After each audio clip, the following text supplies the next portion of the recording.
Будешь кататься? Об этих качелях месяц назад жители домов по улице Теплично-Комбинатская только мечтали. Территория для детей не обновлялась с советских времен. Теперь же дети катаются на новых качелях и играют в песочнице с домиком. Вообще здесь детей не видно было. А сейчас только всяких сооружений появилось, и детей стало много.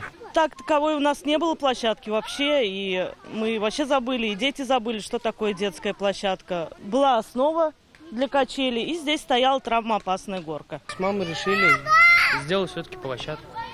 Мама купила материал, мы с отцом взяли, напилили его, быстро покрасили. Ну, все, в общем, сделали.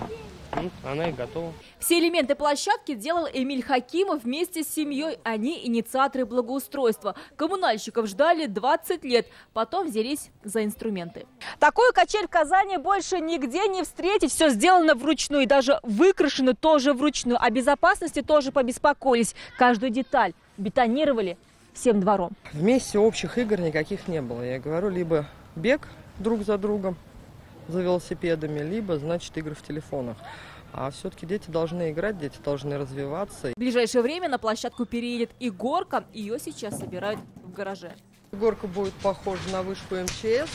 У нее будет 2 спуска, подъем, она будет обшита. Ну и, соответственно, вот эти спуски, они будут как пожарные выглядеть.